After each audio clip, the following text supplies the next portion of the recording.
Use I watched You know what, Baron? review as an excuse. You can't.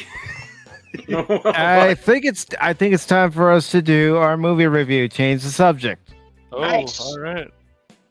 So that movie review, ladies and gentlemen, that Baron and I are about to do is for A Christmas Story, Christmas. A sequel nobody asked for, but it's a sequel worthy of being watched. We Oh, deserve. that's good news. What's Christmas? A Christmas Story, Not Christmas. time for it yet. Have you ever seen A Christmas Story, Whoopa? Who's under a rock? They don't have that in the Johto region. Sorry.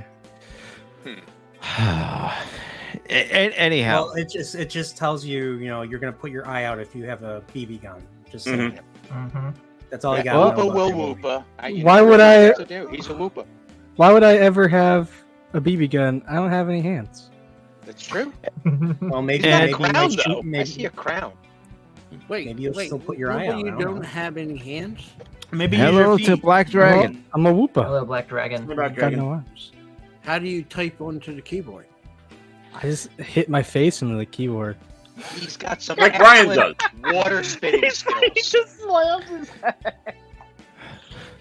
All right, Baron, you ready for this, brother? I hope so. So, Thursday night, Mhm. I had this crazy idea that Baron and I should take in A Christmas Story Christmas. I'd seen the trailer. The trailer, had some good parts to it, but I still had questions. Mhm. The questions were, this movie's coming out almost 40 years after the original. Is it going to be any good? Mhm. And then you notice that Peter Billingsley is in it, and the guys that played Flick and Schwartz, the original actors, are in it. Mhm. And you're watching the trailer, and you're thinking, okay. So we're watching it, and Baron, what was one of the first things that caught your attention as we're watching it? Well, one thing that caught me was how Peter Billingsley was sounding like Gene Shepard from the first film, the narration. And it's like, my word, I mean, he's sounding just like, the late Gene Shepard. And delivering the monologue. So that started wrapping you in, how he was doing the monologue just like the first film. Taking us in. It was like, yeah, the look of the 70s. Like, I remember this is like when I was a kid. This is taking place in 1973. I was 5 years old at the time, and so it was just, No, not 1873. 1873. Oh yeah, I was going to ask if there were like dinosaurs still roaming the world at that point. Yeah, in fact, there was a great scene where Ralphie was hunting down a dinosaur for a Christmas dinner. Yabba dabba doo. And yeah, with his Red Ryder BB gun. Mm-hmm. And that He shot dinosaur's name was the Godzilla. dinosaur's eye out. He did. But yeah, I mean, when I saw the previews like you did, it's like I had high hopes, and I was even talking about it on the Kings and all. We're going back and forth, and how we're all fed up with the quote unquote sequels, trying to stay relevant by keeping something that shouldn't be alive, with reboots and such.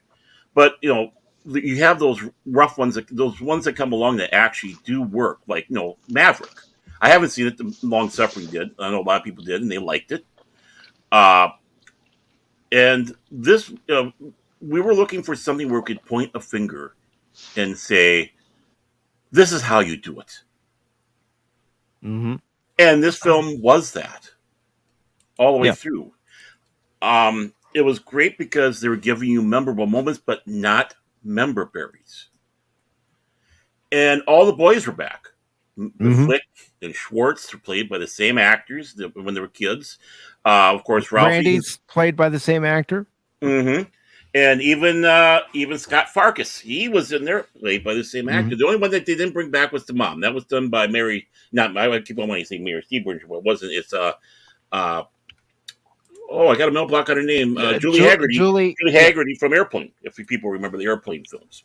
Yeah. And she was the mom, and she did a fantastic job in there. This is a perfect bookend. I would recommend people, if you have not seen A Christmas Story Christmas, watch the first one and then watch this one. And it flows. It matches together. It is absolutely amazing. Ralphie still has his imagination. Those scenes are funny. There are nods to the original film, and there is a big nod to Darren McGavin. Gene Shepard and Darren McGavin. Yep. Both of them. I just need to know one thing. Is the lamp still part of the story? No. And which is a good thing, because that would have been a forced member break. But you do see the lampshade. Yeah, because the lamp itself was broken. There are some nods to the original one they did show, but I wouldn't call it a member berry nod. It's just one of those where you kind of chuckle and they would save that. He didn't pass his inheritance on to his children. Is that what you're telling me? Because he was all about that thing passing on class and culture to the next generation, so that the next generation would understand that a woman's leg requires fishnet stockings. Yep, exactly. What you can get for about $200 if you want one of those lamps. Did anyone get their tongues frozen? Nope. No, but there was a triple dog dare you moment. Oh, here was. Nobody. We don't want to give Nobody does the triple dog dare.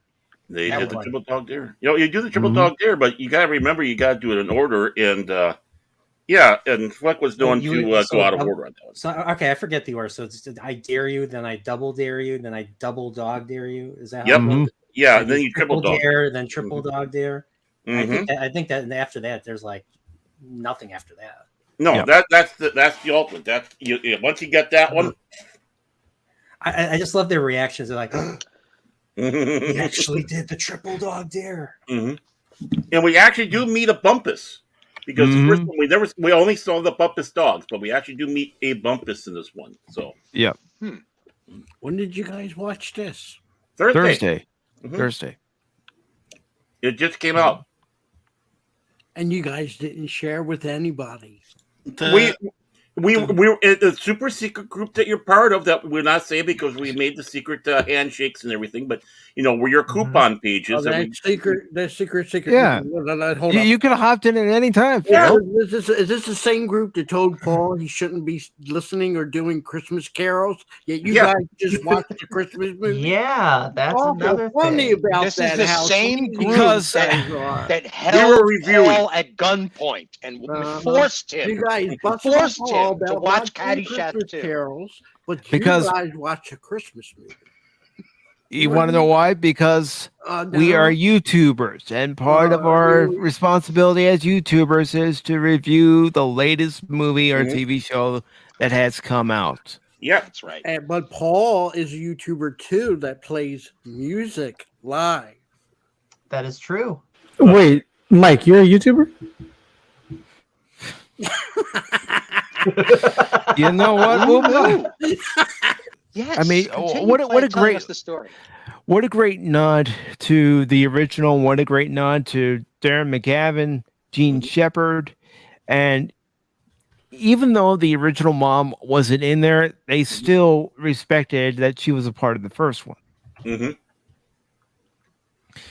And, the dynamic between Ralphie, Schwartz, and Flick, it was still there. Yes, they're older, but it's still there. Unbelievable. Yeah. Peter Billingsley and Vince Vaughn were the producers of this, and they took great care in this project. Guys, just watch it. Just watch it. Yeah. Honestly, I mean, it does kind of get the heart a little bit now and then when you're watching it. Well, you know what? I'm glad, considering that I don't have more one, than but- likely it's nothing more than a copyright grab, so that they can make sure that the original Christmas Story isn't lost into the archives of time. So they made this new one so that the two of them can exist together, and that the copyright is solidified under its new ownership. More than likely, that's why they did this. And I'm glad that the whole cast came back, that everybody is living still. We don't have that for Hogan's Heroes. All those guys No. are gone now. So, Right. it's great that they were able to pull this off. So kudos to Vince Vaughn and the other gentleman that put this together. It's Peter Billingsley. Yep. Congratulations. That's Yeah, great. A lot of times it's about rights issues, right? It's they need to make some if somebody owns something for too long, then they need to make something to just kind of solidify their rights on it. Exactly. Yeah, Well, exactly. That's why 20th Century held on to the X-Men so long. Was for those reasons, those kinds of reasons. And that's why churning out another movie. That's what Venom was all about too, so that Sony could hold on to the rights. And Corman's Fantastic Four. Right. That's right. Yeah. Well, I mean, the thing is, I don't think, because you do have a Christmas Story every year. You have TNT putting it out there. That's not Tuesday Night Trek, by the way, Paul. I'm not saying that. But the actual network, they usually have their 24 hours of Christmas Story. It's almost become like a Wonderful Life. Yes. In the same sense of that. And there was the official sequel they made back in the 90s or whatever that was just... Daniel Stearns was playing the dad, the old man. And it's like, really? Honestly? And it's like, and then they call themselves the official sequel, straight to video, of course. That is more of that grab trying to do something. Peter Billingsley intent was to do exactly what we're saying, a bookend. Just like A Christmas Story for people that are our parents' age, or they remembered Christmas back at that time. This is for something for us that grew up in the 70s and the 80s. To look back at, and this is our memorable moment, and enjoying that. And the movie could have gone south if it wasn't for the fact that Peter Billingsley, he has a love for this. This was actually a true love letter to the original film and the people who loved the film. And this is what needs to be done. I mean, it was a simple story. It was not a complex story, just like the first one was a complex story. And we don't need to have a complex story. It's just, this is, well, day in the life, but more than a couple days, of Ralphie going through, or Ralph in this case, because he's an adult, the Christmas, and now taking over basically for the old man. And now he's the new old man. And his little struggles. And, those stuff kind of hit you a little bit. And of course, other times you're just laughing your tuchus off. And it's like, this is a very worthy follow-up. And this is something where, Mike and I were saying before, it's like we're so used to going on YouTube and bitching about how they're not doing things right. It is so wonderful to be able to say, this is how you do it. This is great. Having that positive note behind something that we saw and say, they didn't try to be pretentious and beyond what they were. It was a story taking place in that time. And a love letter. Yeah, it's amazing what somebody who actually cares about a property can do with something. Take Top Gun, right? Yeah. He didn't want his movie tarnished. He didn't want his story tarnished. He did it because he loved the show and he loved the fans, and it turned out the way it turned out. And that can happen for all kinds of freaking movies. You see. Exactly when you see it, a money grab, just something. I'm making content like the Christmas Vacation. They made a stupid one with Cousin Eddie that was made for TV. It was dumb, and it was just. It wasn't because they loved it. It's because they wanted to make something to get a little money. It was cheap to make. It was and like even Vacation. I think, did they make one not too long ago that bombed pretty hard? Yeah. I mean, the previews look good, but the movie was a stinker. Basically, the good stuff was in the preview. The trailer. And one of I'm going to fly you all out for when I dedicate this swim pool. I can't swim, Cart. I know that, Eddie. And the thing is, with the Cousin Eddie, they could have had a great film if they would have put some effort in. But no, it's like, let's just rush something out there and and ride on Cousin Eddie's name and being the weird, crazy guy that he is. And it's it's like doing any Police Squad after 3. Yeah, it's just It's just making one just to be making one. Right. They're not even trying. Right. I mean, when you have a movie that almost brings you the tears for the right reasons, and also makes us laugh, and then makes us sit back and go, "Yeah, that is." You have yourself a winning combination. And for anybody that's like I said, anybody that grew in the '70s and the '80s, oh my, it's going to be a flashback to a lot of things. Yeah, you're gonna see a lot of things that you're gonna recognize from those 2 decades. And one of the things about this movie that I really enjoyed, Baron, was the fact that after the movie, you and I were reminiscing about family holidays. Exactly. And because while you're watching this movie, that's what you're thinking of. Right. We're remembering the Christmases that we had and don't have anymore because sadly, just like the old man isn't in this one, people are in our lives. But yet, when you remember it, you have that warm spot in your heart. It brings back fond memories, and a film like this should. Just like I'm sure warm Christmas spot in Story. your heart. I think you need to get that checked out. So. Yeah. I have no heart. That's the trouble. Well, I prefer a warm spot over a wet spot any day of the week. Moist. That's what she said. Yeah. But yeah, I mean, I'm sure that was the same way with people when they saw that first one, even though it was basically a bomb. Think about it. Christmas Story was a bomb. A Christmas Story was a bomb in the theater. It only got life when it came to cable and to videotape. And then TNT grabbed it and started playing it every Christmas. And just like A Wonderful Life was a bit of a bomb, but look at it now. It's that classic that everyone has to watch every Christmas.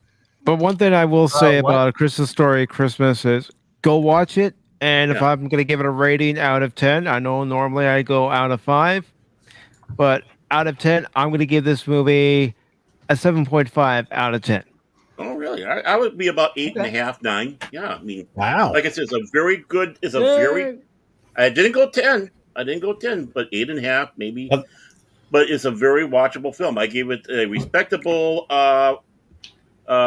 cash money.